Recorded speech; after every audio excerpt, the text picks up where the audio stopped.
প্রভুর ধন্যবাদ, প্রশংসা, গৌরব করি। তিনি আমাদেরকে আবারও সুযোগ দান করেছেন যেন আমরা রাজ্যের বিষয় নিয়ে, তার সুসমাচার নিয়ে আমরা শুনতে পারি, বুঝতে পারি। আজকের একটা প্রশ্ন দিয়েই শুরু করি, সেটা হলো, আমরা কোন সুসমাচার প্রচার করি? এটা হলো আজকের প্রশ্ন দিয়ে শুরু হোক। আমরা কোন সুসমাচার প্রচার করি? কারণ লেখা আছে যে তোমরা মার্ক 16 অধ্যায় 15 পদে, 16 পদে আছে,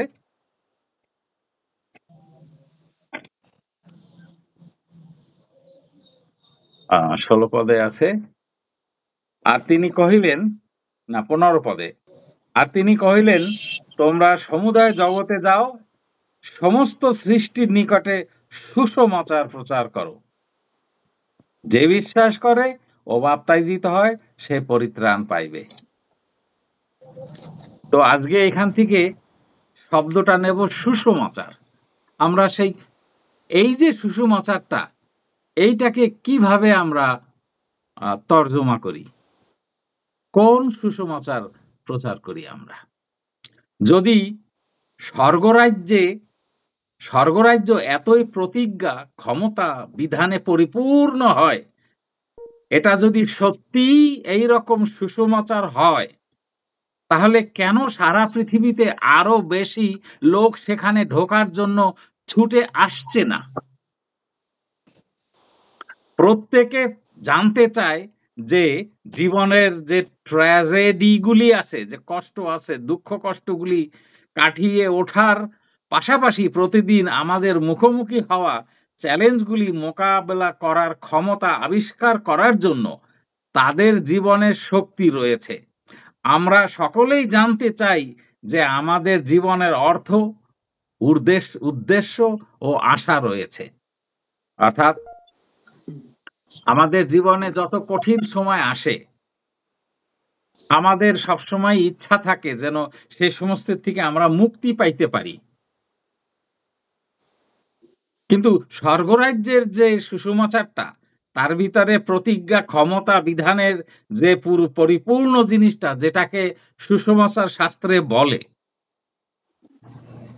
সেইটা যদি হয়ে থাকে, তাহলে আমরা সেই সমস্ত জানার জন্য অনেকেই সেই রাজ্যে কেন প্রবেশ করে না? আমরা যদি শাস্ত্রে দেখি, মথি 11 অধ্যায় 11 পদ,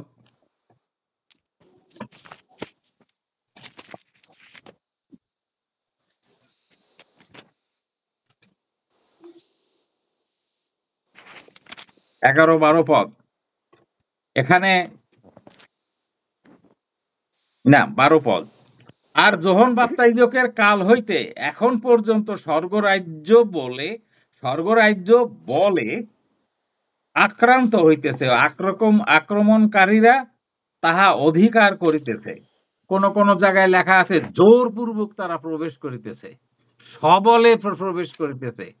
তাহলে এইটাই যদি সুসমাচার হয়ে থাকে, তাহলে পৃথিবীতে এখন মানুষ, আমাদের চোখে আমরা কেন দেখি না যে সবলে যিশুর কাছে আসছে? কারণ যিশু যখন এই বাক্য প্রচার করছিলেন, সুসমাচার স্বর্গরাজ্যের বিষয়ে, তখন ভোর রাত্রের থেকেই ওই যিশু কোথায় আছে মানুষে খুঁজে বের করে হাজার হাজার লোক জমা হয়ে বসে থাকতো এখানে এই রাজ্যে প্রবেশ করার জন্য। কারা প্রবেশ করতে চাইতো? জঘন্য পাপীরা চেষ্টা করতো সেখানে ঢুকতে। আর সে কারণেই যিশু বলে গেছেন যে কারা ওই রাজ্যে প্রবেশ করতেছে। কোথায় পাওয়া যাবে ওইটা? লুক 17 অধ্যায়, লুক 17 অধ্যায় না, মথি 21 অধ্যায়,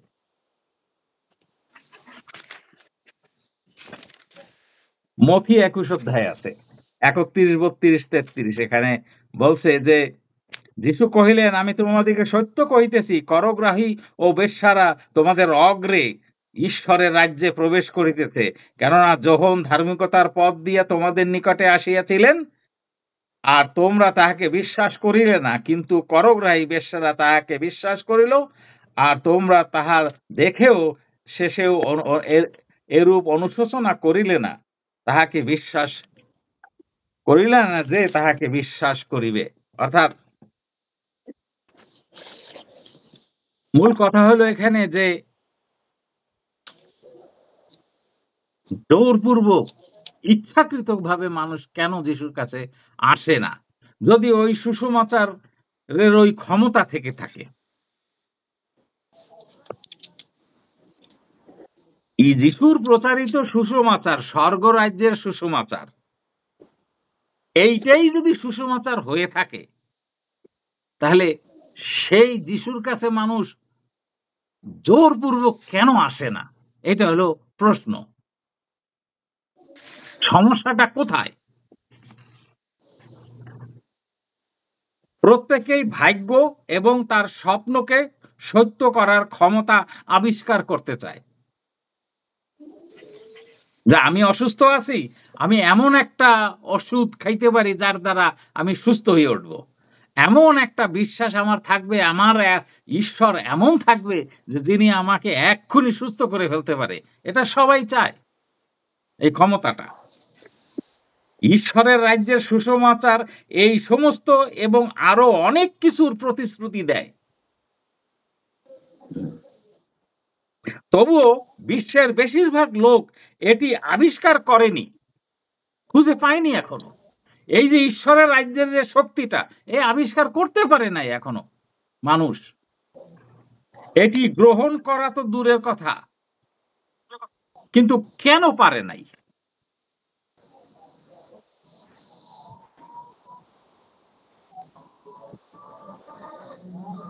প্রথমটা হলো তারা রাজ্যের বার্তা শোনেই নাই।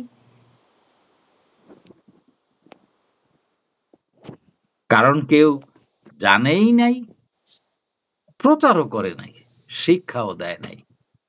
আমরা যারা প্রভুর ইচ্ছায় এই শিক্ষা গ্রহণ করছি, আমরা যখন বিভিন্ন জায়গায় গিয়ে থাকি, মণ্ডলীতে বা কোনো শিক্ষা প্রতিষ্ঠানে, কোনো খ্রিস্টিয়ানের, আমরা গিয়ে দেখব যে তারা যা বলছে আর আমরা যা শিখে ফেলছি, কত পার্থক্য তার ভিতরে।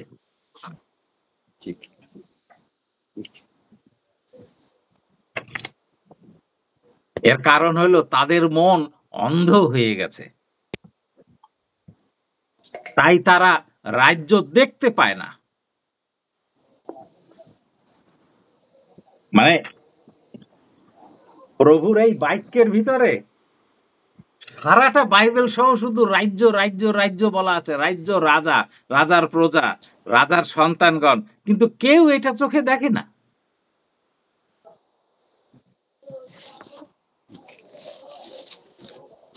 তারা রাজ্যের ভুল বার্তা শুনছেন।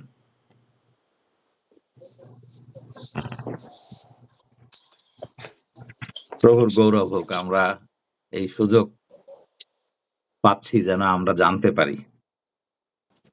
এর অনেক কারণ আছে যে কারণে এটা হয় না। একটা কারণ হলো অনেক লোক এখনো সুসমাচার শোনেনি, কারণ কেউ তাদের কাছে সুসমাচার প্রচার করেনি। এটা হলো ১ নম্বর কারণ।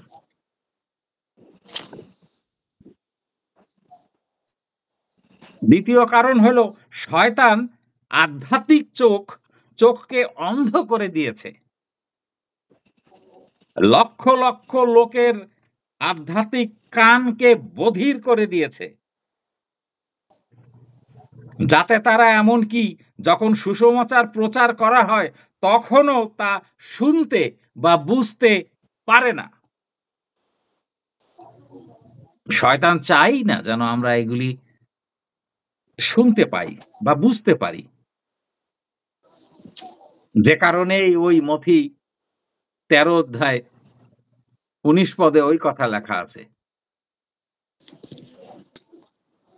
শুনিয়া না বোঝার কারণে শয়তান নিজে এসে মাথার থেকে মুছে দেয় এগুলি। তৃতীয় কারণ হলো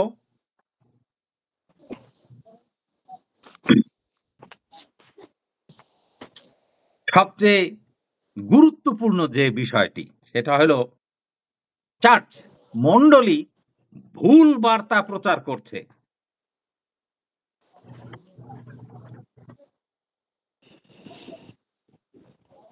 যে কারণে এই ভুল বার্তাই শুনে মনের আনন্দে খ্রিস্টেতে ভ্রাতা ভগ্নীগণ দিন কাটিয়ে দিচ্ছে। এর থেকে যে ভালো কিছু আছে অথবা এটা যে সুসমাচার নয়, এই বিষয়ে তাদের চিন্তা করার কোনো প্রয়োজন যে আছে এটাও তারা বুঝে নাই।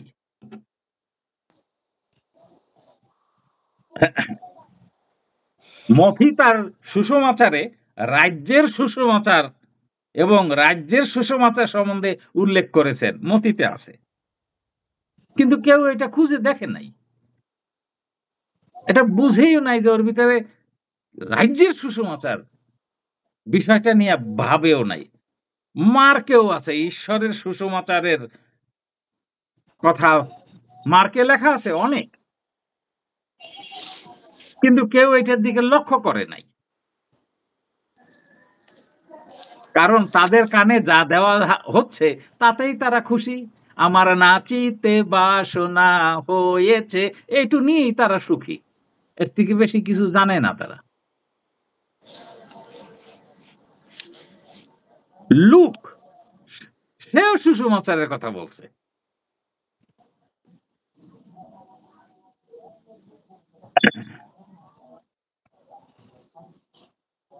কিন্তু ঈশ্বরের রাজ্যের সুসমাচার তিনিও ব্যাখ্যা করে গেছেন, বলে গেছেন, লিখে গেছেন। তারা সুনির্দিষ্ট ভাবে কিসের কথা উল্লেখ করছেন? এই যে ঈশ্বরের রাজ্যের কথা। বাইবেলের এই সমস্ত বাক্যাংশ যদিও সামান্য ভিন্ন, কিন্তু একই অর্থ। অর্থাৎ এই যে সুসমাচার শব্দটি মথি, মার্ক, লুক, যোহন প্রত্যেক জায়গায় সুসমাচার মানেই একই কথা, হলো রাজ্যের, ঈশ্বরের রাজ্যের সুসমাচার। এটা আমরা তো বিভিন্ন পদ পড়ে পড়ে জেনেছি। আমরা একটা পদের কথা বলি, যে মার্ক 1 অধ্যায় 14 পদ, আর একটা পদ বলি লুক 4 অধ্যায় 43 পদ, আর একটা পদ বলি মথি 24-14। রাজ্যের এই সুসমাচার সমুদয় জগতে প্রচার হইবে, তারপরে শেষ উপস্থিত হইবে। এগুলি জানা সত্ত্বেও এ বিষয় নিয়ে কেউ আগ্রহ নাই, বা তারা বুঝতেই পারে নাই। শয়তান এমন ভাবে আমাদের মন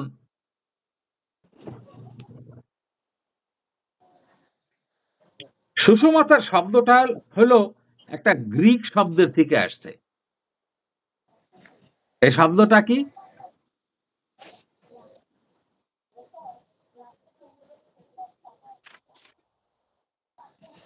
গ্রিক শব্দ হলো সুসমাচার প্রচার। মূলত গ্রিক শব্দের অর্থ থেকে যেটা আসে সুসমাচার প্রচার, যা থেকে আমরা এই সুসমাচার প্রচার বা সুসমাচার প্রচারক এই শব্দগুলি পেয়েছি।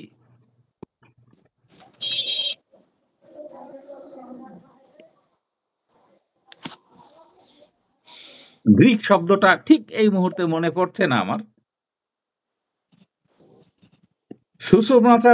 সুসমাচার প্রচারের অর্থ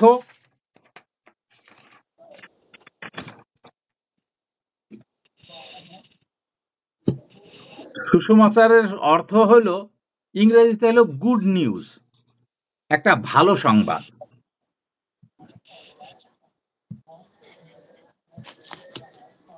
তাহলে সুসমাচার প্রচার হলো প্রচারের প্রক্রিয়া। মানে সুসমাচার প্রচার হলো এবং এই সুসমাচারের প্রচারের ভিতর দিয়ে একটা প্রক্রিয়া উপায়ে প্রচার হবে। একজন সুসমাচার প্রচারক হলো সেই সুসমাচার প্রচারক প্রচার করা এক হাতিয়ার। একজন সুসমাচার প্রচারক যেটা প্রচার করবে, যিশু যেমন প্রচার করছেন সুসমাচার, সেই সুসমাচারের মধ্য দিয়ে কি কি ঘটনা ঘটছে যিশু যখন প্রচার করতেন? আশ্চর্য কাজ ঘটনা হইতো, ঠিক না? রুটি, 5টি রুটি 5,000 খাওয়ানো হয়ে গেছে। সুসমাচারের এরকম কাজ হবে। সুসমাচার প্রচারের মাধ্যমে উনি রোগী সুস্থ করে ফেলাচ্ছেন সবাইকে। এরকম কাজ হবে তার ভিতর দিয়া। একথা কোথায় লেখা আছে? আর যাহারা বিশ্বাস করে তাদের ভিতরে একটা চিহ্ন দেখা যাবে। সুসমাচারে এরকম ক্ষমতা থাকতে হবে। আজকের পৃথিবীতে খ্রিস্টিয়ান সম্প্রদায়ের ভিতরে যাহা প্রচার করা হয় সুসমাচারের নামে, তার ভিতরে ওই ক্ষমতা তো নাই। আছে? নাই। আর যাহারা বিশ্বাস করে এ কোন পদ? ও মার্ক 16:17 পদ। মার্ক 16:17। আর যাহারা বিশ্বাস করে তাহাদের ভিতরে এই চিহ্নগুলি, ভাষাটা আমি পড়ি বাইবেল খুলে।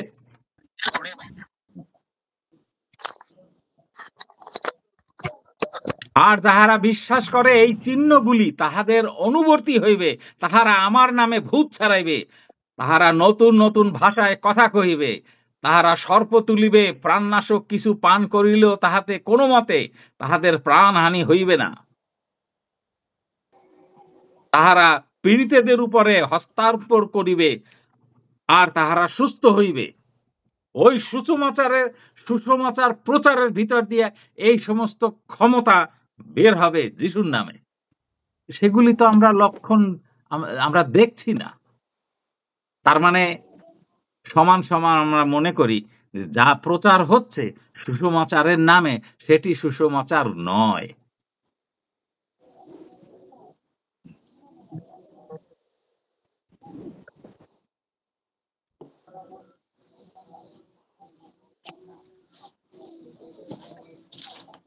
যে কোনো সুসমাচার হলো সুসমাচার যদি আপনাকে বলি যে আপনি উত্তরাধিকারী সূত্রে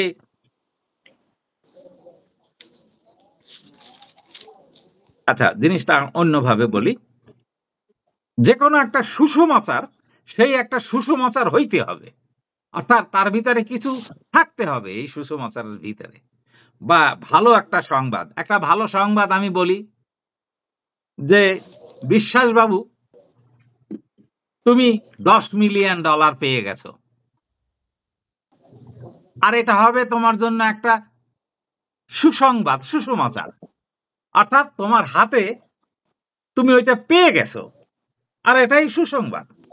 এখন আমাদের যে সুসমাচার প্রচার করা হয় এই সুসমাচারের পরে আমরা তো কিছু পাই না, না আমরা রোগ মুক্তি পাই, না আমাদের অভাব দূর হয়, তাহলে এটা সুসমাচার নয়। সুসমাচার অন্য কিছু হবে, যেটা যেটা প্রথমে আমরা পড়ছি যে সুসমাচার ঈশ্বরের রাজ্যের প্রতিজ্ঞা করা আছে, উনি প্রতিজ্ঞা করছেন, তার ভিতরে উনি ক্ষমতা দিয়ে দিচ্ছেন, তার ভিতরে বিধান, একটা ব্যবস্থা আছে। এগুলি হলো সুসমাচার যা যিশু বলে গেছেন।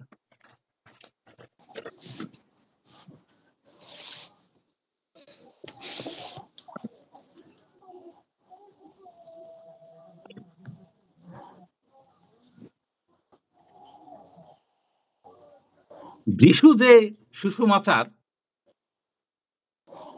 বলে গেছেন, আমরা একটু জেনে নেই কি সুসমাচারটা। আমরা একটু লুক 4:43 পদ পড়ি।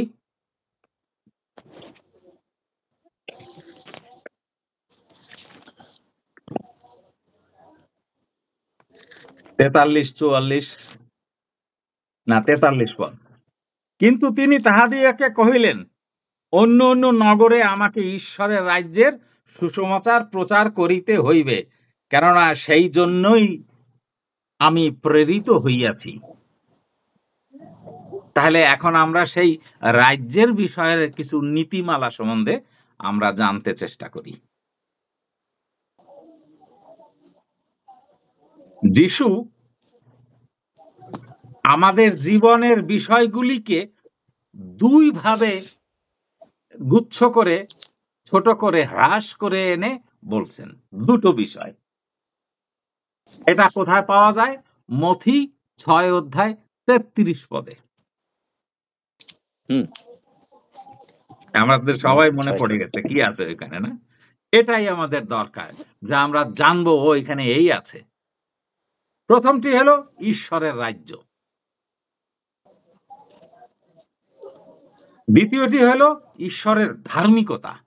আর এই দুইটাকেই যিশু আমাদের অন্বেষণ করতে বলছেন। ধন্যবাদ দয়াময়।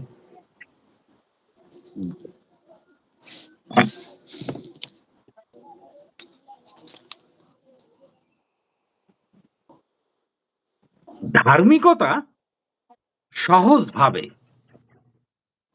দেশের আইন আইন সঙ্গে সঙ্গতিপূর্ণ হতে মানে। এই বাংলাটা একটু কেমন যেন লাগলো। ধার্মিকতা এমন একটা বিষয় যেটা একটা রাজ্যের সাথে, রাজ্যের আইন যা আছে এটার সঙ্গে জড়িত থাকার কথা বলে। ধার্মিকতাটা আমরা পরে আরো বিশদভাবে দেখব। আর ন্যায়পরায়ণতা মানে সরকারের সাথে সঠিক অবস্থান করা। সরকার যা বলে, গভর্নমেন্ট যা বলে, রাজ্যের যে নীতি আছে, আইন আছে, একেবারে হুবহু ওই মতো আমাদের জীবন যদি জীবন যাপন করি, সেটা হলো ন্যায়পরায়ণতা। একটু শক্ত আজকের সাবজেক্টটা এখানে। আর রাজ্য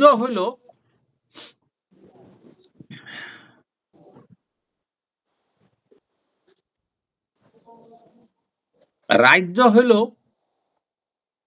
ক্ষমতার সাথে সম্পর্কিত জিনিস। রাজ্য, দ্য কিংডম, রাজ্যের রাজার ক্ষমতা এবং তার শাসন এবং আধিপত্য এবং নিয়ন্ত্রণ, রাজত্ব। ঈশ্বরের রাজ্যে এইগুলি আছে এবং পার্থিব রাজ্যেও রাজার এই শক্তি আছে। হ্যাঁ, ক্ষমতার সাথে জড়িত এটা। রাজ্য মানেই ক্ষমতা, সেখানে ক্ষমতার বিষয় বলে। এ রাজার কি কি ক্ষমতা আছে? শাসন আছে, আধিপত্য আছে, নিয়ন্ত্রণ আছে, রাজত্ব আছে। এইগুলি রাজ্যের গোত্রে পড়ে। এইবার হলো গিয়া ধার্মিকতা।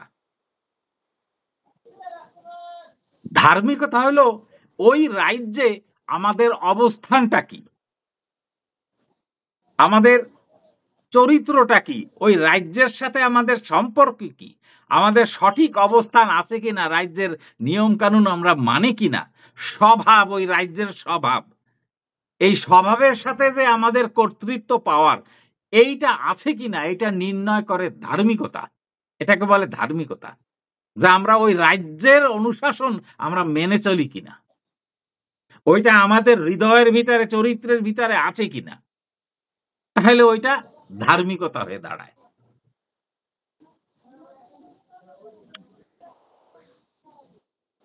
এবং এই ধার্মিকতা পৌরোহিত্য হয়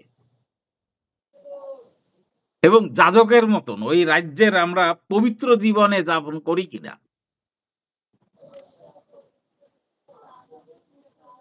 ন্যায়পরায়ণতা হচ্ছে সরকারের সাথে আমাদের সম্পর্ক, মানে আমাদের লিঙ্ক আছে কিনা, আমরা তার কথা শুনি কিনা, তিনি আমাদের কথা শোনেন কিনা, আমরা রাজার কে দুইটা কথা বলার যোগ্যতা আছে কিনা আমাদের। অর্থাৎ রাজার ইচ্ছায় না চললে তো রাজা আমাদের কথা শুনেন না। যেমন আমরা আগে পড়ে থাকছি যে ঈশ্বর যিনি রাজা, ওনার কাছে আমাদের যদি নিবেদন জানাইতে হয়, তো আগে যোগ্যতায় আসতে হবে আমাদের, না নাহলে উনি প্রার্থনা শোনেন না। রাজত্ব হচ্ছে সরকারের সাথে আমাদের স্বভাব, যে আমরা আমাদের স্বভাব চরিত্র এবং রাজ্যের যে আইন কানুনের চরিত্র আছে সেটা মিলে কিনা, এক রকম কিনা। এই দুটো নিয়েই চলতে থাকবে, ধার্মিকতা এবং রাজ্য, সব কথাগুলি। তারপরে আমি শেষ করব আমার কথাটা। হ্যাঁ, এবার হলো ধার্মিকতা হলো প্রাচুর্যপূর্ণ রাজ্য, জীবন যাপনের চাবিকাঠি। অর্থাৎ হলো ওই রাজ্যের যে নীতিগুলি পালন করে তার ইচ্ছায় চলে আমরা ওই রাজ্যের যে চরিত্র আমাদের ভিতরে দেখা যাবে, ওই রাজার যত ইচ্ছা সব আমরা যখন পালন করে তার ইচ্ছায় চলব এবং সেই জীবনযাত্রায় চলব, ধার্মিকতা হলো সেই জিনিসটার চাবি।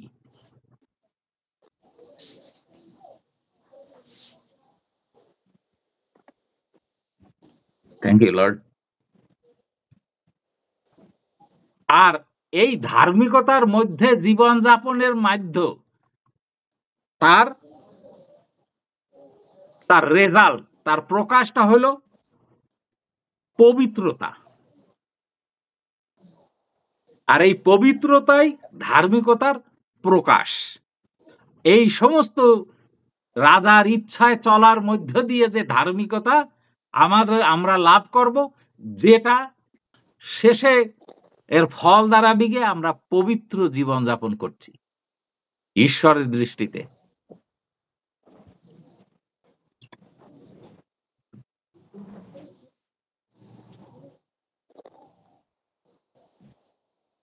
প্রভুর গৌরব হোক আমাদের এই আলোচনার ভিতর দিয়া। ধার্মিকতার অন্বেষণ ঈশ্বরের রাজ্যের নাগরিকদের জন্য মৌলিক অপারেটিং নীতি। অর্থাৎ ঈশ্বরের রাজ্যের থেকে বেনিফিট পাওয়ার জন্য বা ঈশ্বরের রাজ্যের ধার্মিকতা অন্বেষণ ঈশ্বরের রাজ্যের নাগরিকদের জন্য কিভাবে জীবন যাপন করতে হবে ঈশ্বরের রাজ্যে, তার নীতি, ধার্মিকতায় চলা। অর্থাৎ রাজ্যের যত আইন শাসন আছে সেগুলিকে সহজভাবে মেনে নিয়ে তার ইচ্ছায় চলা।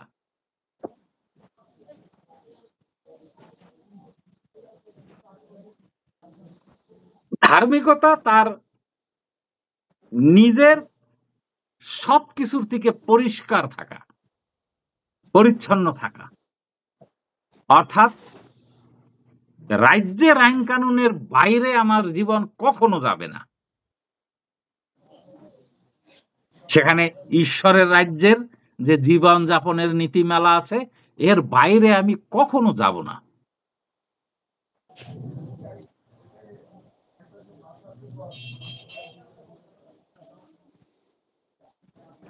ধার্মিকতা শুধু ব্যক্তিগত জিনিস নয়, কিন্তু এইটা ধার্মিকতাটা এমন একটা জিনিস ইস্টের মতন। আমার পাশের যারা আছে তারাও এতে ইফেক্টেড হবে, ছোঁয়াচে রোগ হয়ে দাঁড়াবে। আমার ধার্মিকর দ্বারা অন্যেরও ধার্মিকতা শুরু হবে, এগুলো হলো ছোঁয়াচে রোগের মতন ছড়াইতে থাকবে। রাইট, প্রভুর গৌরব হোক। একদম প্রভুর গৌরব হোক। ধার্মিকতা আমাদের জীবন সম্পূর্ণ পরিষ্কারভাবে তৈরি করে নিয়ে আসে, পরিষ্কার একেবারে। আর এতে রাজ্যের সাথে এবং আমার সাথে একটা সূত্র এনে দেয়।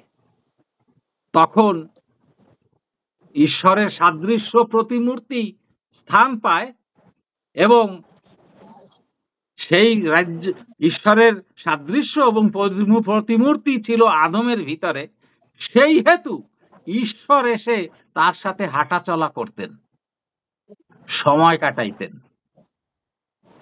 এই যোগসূত্র সৃষ্টি হয় বিধায় আমরা এই রাজ্যের নাগরিক হয়ে যখন ধার্মিকতার জীবন যাপন করি, ঈশ্বরও বলছে না, কোথায় লেখা আছেন যে তিনি যিনি গোপনে বর্তমান।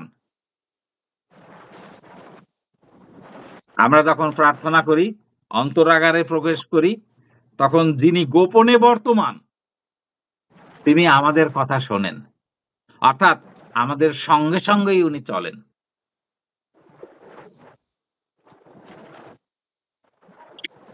ধন্যবাদ, প্রশংসা করি, গৌরব করি। ধার্মিকতা হইল দারিদ্র্যের সমাধান, অর্থাৎ রাজ্যের সাথে যখন আমার সম্পর্ক গড়ে ওঠে, আমি রাজ্যের ইচ্ছায় চলি, তখন রাজ্যের অধিকারী হই আমরা, যে কারণে রাজ্যের ধন সম্পদের সব সমান অধিকার থাকে আমার, বিধায় আমার দারিদ্রতা থাকে না তখন।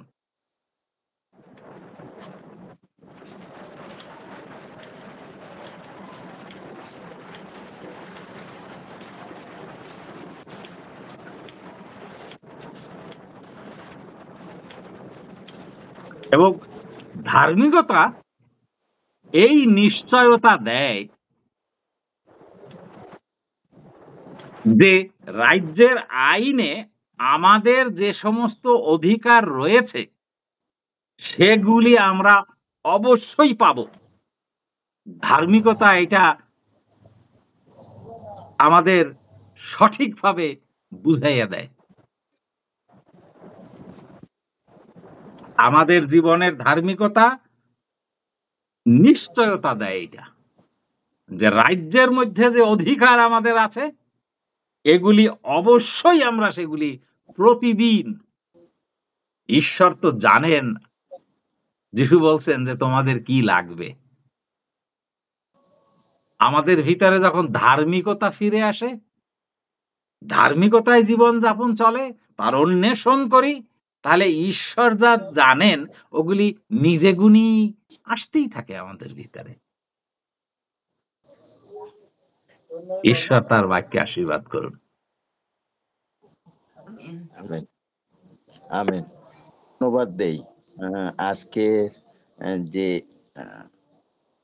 যে বিষয় আমরা শুরু করছিলাম, আমরা কেন সুসমাচার প্রচার করি, বিষয়টাকে কেন্দ্র করে, এবং আমরা ধার্মিকতা এবং রাজ্য সম্পর্কে যে বিস্তারিত বিষয় আরো শুনলাম। আমি অনুরোধ করব শুধু এইটুকু, যে এই পেপারটাও যদি আগের মতন দিতেন, আমরা একটু চর্চা করতাম। আসলে আমাদের তো কি বলবো, নিতান্তই স্মরণ শক্তি, বোধ শক্তি অনেক কম।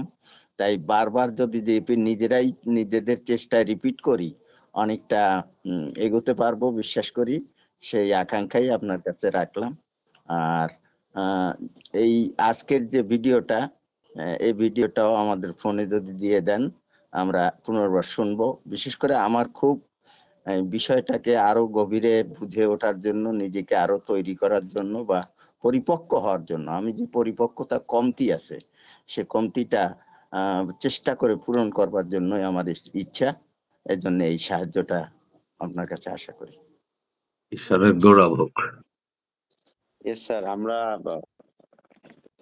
এই পথটা বারবার পড়ে গেছি, মতি 6:33, কিন্তু আমার মনে হয় আজকে একটু খুবই ভালোভাবে আমরা রাজ্য কি এবং ধার্মিকতা কি, এই প্রশ্নটা আমার মনেও বারবার এসছে।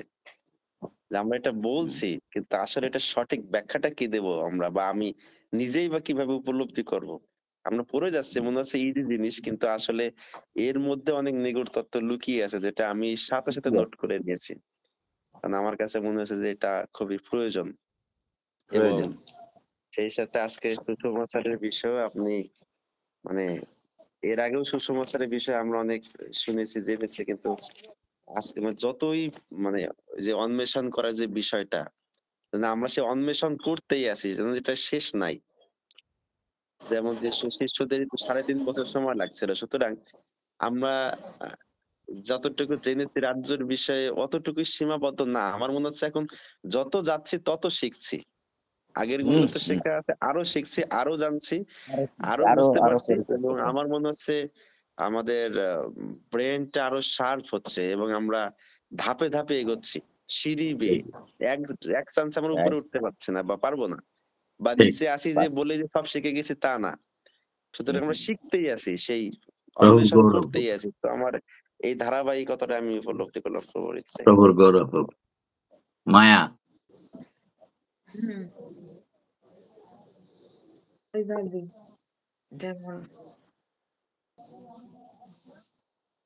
আসলে সুসমাচার নিজেকে নিজেই প্রশ্ন করতাম। কিন্তু আজকে তার আসল ব্যাখ্যা মনে হয়েছে। তো এইভাবে কখনো শুনি নাই বা এরকম আগে কখনো কোথাও যোগ দিতে পারি নাই বা দেই নাই। এখন যেটুকু জানতেছি, অনেক কিছু বুঝতে পারতেছি, অনেক কিছু জানতে পারতেছি। গুড। ঈশ্বর তার বাক্যে আশীর্বাদ করুন। গৌরব হোক আমাদের এমনই আধার গোলামের। কেন? এই কারেন্ট চলে একদম হচ্ছে আমি এই ২ দিন না ৩ দিন আগে মানে একটা গ্রুপে একটা মেয়ে পোস্ট করছে। মানে সে হয়তো ভিডিও কনটেন্ট, মানে খ্রিস্টান মেয়ে। মানে সে বলছে যে আমরা সুসমাচার বিভিন্নভাবে প্রচার করতে পারি। আমরা ভিডিও শেয়ারের মাধ্যমেও সুসমাচার প্রচার করতে পারি। ধর্মীয় গান শেয়ার করার মাধ্যমে আমরা সুসমাচার প্রচার করতে পারি। এবং আমরা টি-শার্ট পরে সেই টি-শার্টে যিশুর ছবি এবং যিশুর নাম লেখা ওর মাধ্যমে সুসমাচার প্রচার করতে পারি। এবং বলছে আমরা কপালে একটা যে ফ্ল্যাগ মতো যেটা বাঁধে, ওখানে নাকি অনেক সময় ১০০% জিজাস লেখা থাকে। ওটার মাধ্যমে আমরা সুসমাচার প্রচার করে থাকি। মানে সে সব জায়গাটায় সুসমাচার বলছে। কিন্তু আসলে আমি ওই সুসমাচারটা কি সেইটাই ওর মানে ইয়ের মধ্যে পেলাম না। কিন্তু সে এক কথায় যিশু লেখা মানে সুসমাচার। বা এরকম একটা কিছু। বা যিশুর একটা যেকোনো লোগো থাকা মানে সে সুসমাচার। ভিডিও শেয়ার করা সুসমাচার। তো ওই জায়গাটায় আমি কমেন্টস না করে পারলাম না। আমি বললাম যে, "কাইন্ডলি একটু ব্যাখ্যা করবেন? আসলে আপনি সুসমাচার বলতে কি বোঝাতে চেয়েছেন?" হুম, এবং আমি এখানে লিখেছি এটা যে ১০০% জিসাস এটা কিভাবে সুসমাচারের মধ্যে আপনি দিলেন? বা এটা এটা একটু কাইন্ডলি যদি ব্যাখ্যা করতেন। তো পরে অনেক ইয়ে করে তারপর রিপ্লাই দিছে যে, "হ্যাঁ, এগুলোই সুসমাচার।" তো আমি বলছি, "একটু ব্যাখ্যা দেন।" আমার কাছে আর কোন উত্তর নাই। যে আপনি যে সুসমাচার এগুলো বললেন, এটা মানে একটু সুন্দর করে মানে আর কোন অ্যান্সারই তার নাই। সুতরাং এই জায়গায় প্রশ্ন না করে পারি নাই স্যার। কারণ আ মানে আমার মনে হচ্ছে যে না, প্রশ্ন না করলে এটা কিরকম একটা মানে আরো সবাই লিখছে আমেন, হালেলুয়া, জয় যিশু, কমেন্ট সবাই লিখতেই আছে। কিন্তু আসলে আমার মনে হয় তারাও বুঝতে পারছে না বিষয়টা কি। ঠিক। ধন্যবাদ স্যার।